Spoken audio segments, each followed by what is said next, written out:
On a day when we're seeing an incredible voter turnout here in the national capital, Delhi, doing the country proud and beating all the odds where everyone thought that voter apathy would continue even in this election. As we speak, there are people who are still standing in line to cast their vote. The Election Commission, having seen this overwhelming turnout, has in fact extended voting now, and so those people who've queued up earlier this evening, no matter how long it takes, they will be allowed to continue to cast their vote. And according to the latest numbers as they're coming in till about 20 minutes ago, the voter turnout is up from 57.6% last time to about 67% now here in Delhi. There's a lot to talk about over the next 45 minutes or so, including the latest from the exit polls that various news channels are doing tonight. What we're doing is compiling them into a poll of polls, and in fact we can bring you the latest one that's just come in based on the various exit polls, as we said, that have come in at the moment, and it's a clean sweep for the BJP. That's the headline that is coming from these exit polls. It's a clean sweep for the opposition party, winning all the states of Rajasthan, Madhya Pradesh, Chhattisgarh and Delhi, the 4 key states. We should bring you the Mizoram numbers as well, but these are the key states as far as the national impact is concerned. And you can see there that in Delhi, it's a very, very close contest. The BJP seem to be just scraping by that halfway mark of 35. Getting 30 seats, the Congress badly down at 19, and the Aam Aadmi Party making a pretty respectable debut, although far less than the numbers that they had predicted for themselves at 12. But if you look at the other states, where in Rajasthan and MP, for instance, clearly a verdict in favor of the BJP, and in Chhattisgarh as well, they seem to be comfortably crossing the halfway mark. Well, what does all of this mean? We'll take a look at that in just a moment. But first, again, focusing on this incredible turnout here in Delhi today and what that means, my colleague Neha Khanna caught up with Delhi's Chief Minister Sheila Dikshit to ask her whether she was worried that this was a strong anti-incumbency vote. Ma'am, your reaction firstly to the high voter turnout is being said is the highest ever in Delhi. I don't know what the final figures are, because when I just saw it, it was between 65 to about 70. Ma'am, it's exceeded 66 now. But then it's 66. Good, yes. Very good, very nice. More people participate, the better strength democracy gets. Right. Ma'am, are you at all surprised by this turnout? Because last election it was only a little over 57. No, I'm not surprised, because there has been a trend of high voting. In Madhya Pradesh, it was so in Rajasthan, it was so in Chhattisgarh, it was so in Mizoram. So we expected this also here also, that there is a greater awareness. People want to have a participatory democracy, and I'm very happy that this happened. But ma'am, again the question is, many people equate a high voter turnout with anti-incumbency. Who equates? Well, at least pollsters do, pundits do. Pundits? Let the pundits do.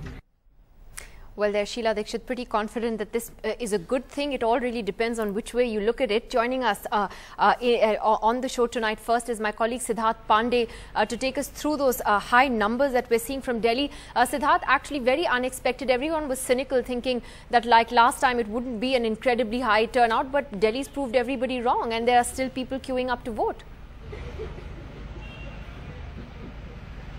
Well, that's right. They're still counting the votes as they come in. In fact, we're told that at least in a couple of polling stations, there are queues of at least 100 people still waiting to vote. And these are people, remember, who've been standing in that line since at least 5 o'clock.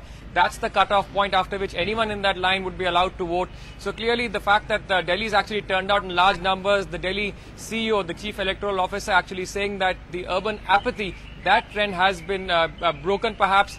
The Election Commission's have been working pretty hard on this for the past couple of months, roping in Bollywood, RWAs. In fact, they've run a campaign as well, telling people to actually boycott the bunkers, those people who bunk and don't vote, and if they don't have that mark on their fingers, not to talk to them for a day. So all of these campaigns essentially have finally worked. But I can also tell you this, I mean, I've been touring Delhi throughout the day, we've been reporting live through the day, and what we've also seen is that as far as all the 3 big political parties are concerned, they workers really working hard to try and ensure that they get their supporters to come out and vote. The fact that it's going to be a tight contest, they've actually ensured that their ground staff, their field staff is out there getting all those supporters out to vote. So that's something that we've seen throughout Delhi. So that obviously is also weighing in as far as the numbers are concerned. But here at the Chief Electoral Officer's office here in the capital, they're still going to be working late into the night. Those numbers still coming in. And as I said, people still right now queued up to actually go and cast their ballot in Delhi.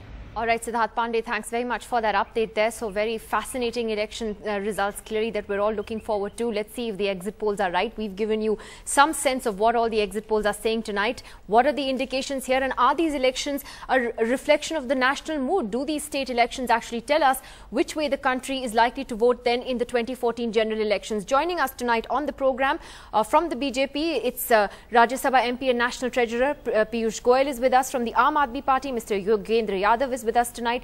The Congress's national spokesperson Rajiv Gowda joins us tonight from Bangalore. Also with us, Pawan Verma of the JDU.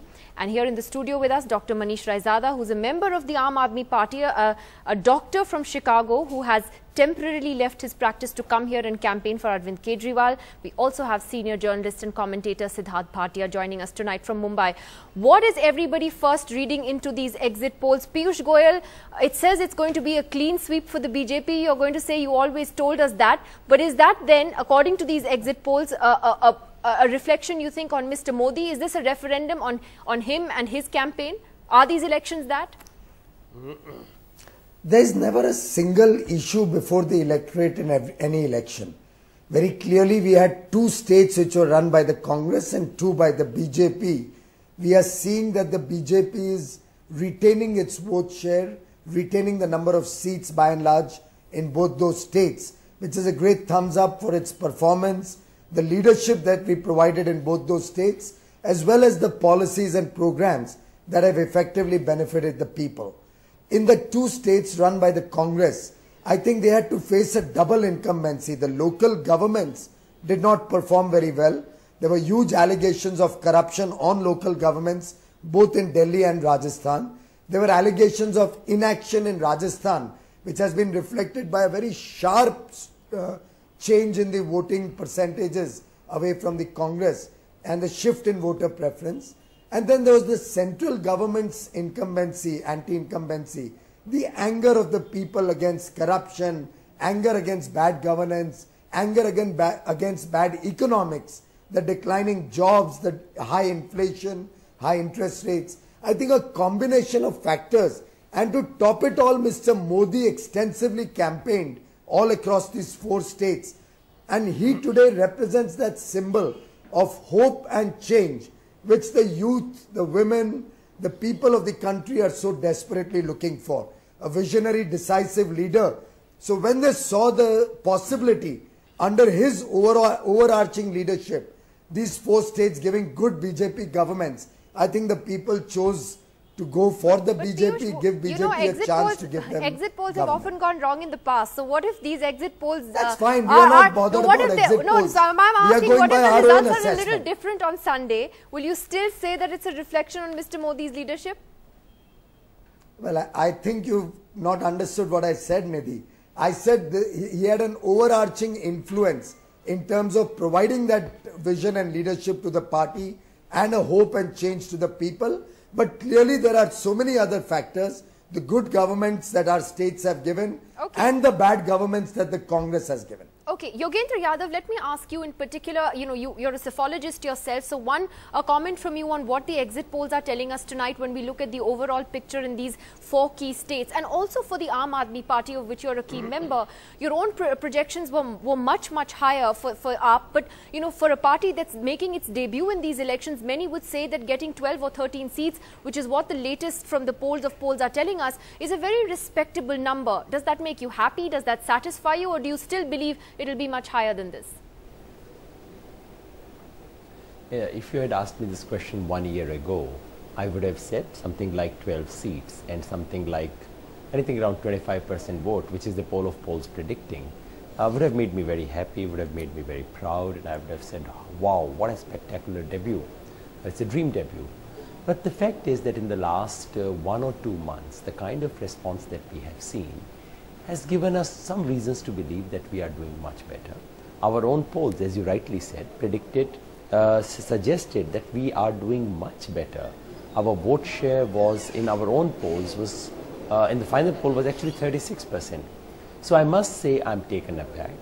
Yes, it is somewhat disappointing compared to our recent expectation. I would not quarrel with the numbers here. I would simply point out, number one, that the average is being severely affected by one poll. which shows that we would get only 6 seats. Once you take that poll out, then the averages are of a different kind. And I still believe that I still look at the fact that most pre-election opinion polls have terribly underestimated any new and upcoming party. Exit polls have corrected it partly, but not fully. I do think that post-poll survey would be a little better. We expect it in a couple of days. But finally, on the result day, we would get a fuller picture. So I do not still rule out the possibility of our doing much better than the polls are suggesting. Because if you look at their vote share, and not just on seats, because seats are very deceptive. In terms of vote share, one of the bigger polls is saying we are 28%. They are still giving us only about 18 seats, but 28% is a spectacular performance. So yes, in general, I would look at the fact it would be a disappointment to begin with.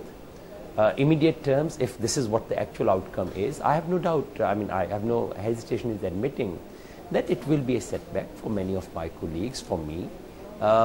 Sure, you may see in that the long way, run, but many would still, many would still say it's a pretty impressive debut for a new party. And I want to take that to Rajiv Gowda. Mr. Gowda, how does the Congress then look at these results? Are you going to say now that these are all local issues, that this is not reflective of the national mood? Frankly, that's where I see this going as far as the Congress is concerned.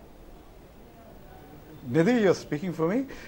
Anyway, my point here is that we should wait for the actual outcome, and we'll wait for Sunday, and we'll see then how these kinds of polling results translate into actual votes.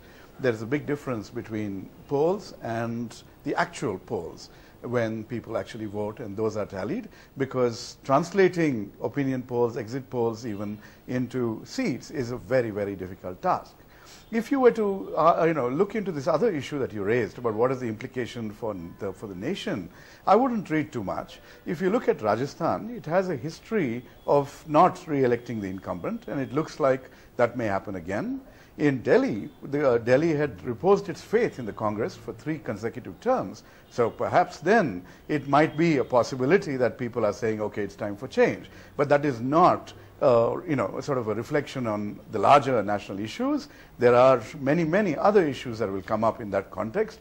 Many programs that the Congress has initiated over the last few years, the entire portfolio of rights-based laws, have empowered people, but they've done that through state government. So in that sense, Gowda, can you really say that when you had Rahul Gandhi the state government has got the benefit. At least Piyush Goyal is saying that there was an overarching leadership that Mr. Modi provided, whichever way this goes, and there are many factors at play. Can the Congress say that there is no reflection that this will have on the central Congress leadership, on Rahul Gandhi and Sonia Gandhi, Rahul in particular, who has campaigned in all these states extensively?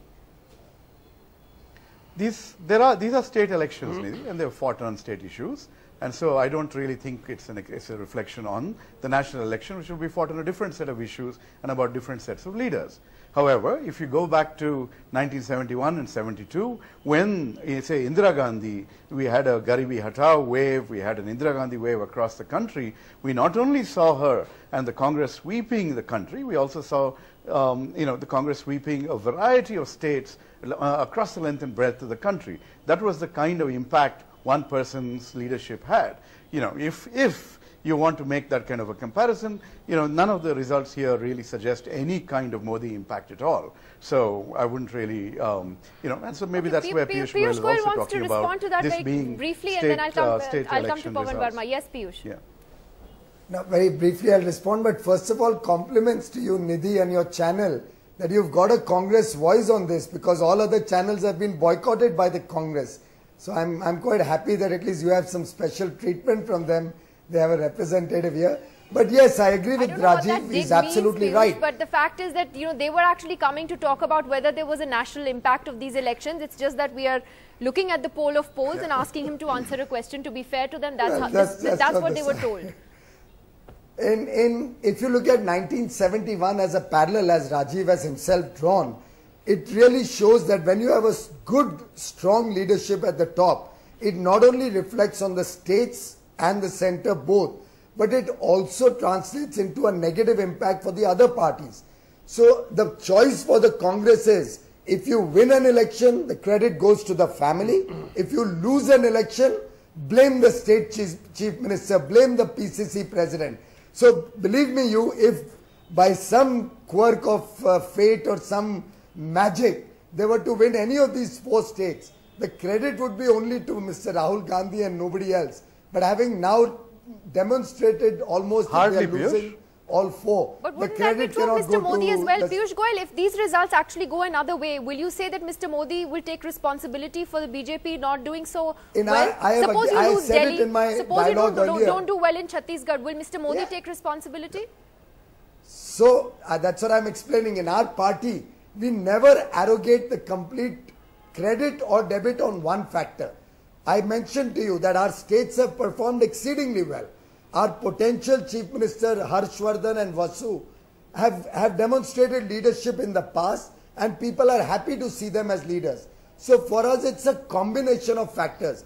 We never give full credit or discredit to one factor. Even if we were to win, Mr. Modi will never say, oh, I won and it's my victory.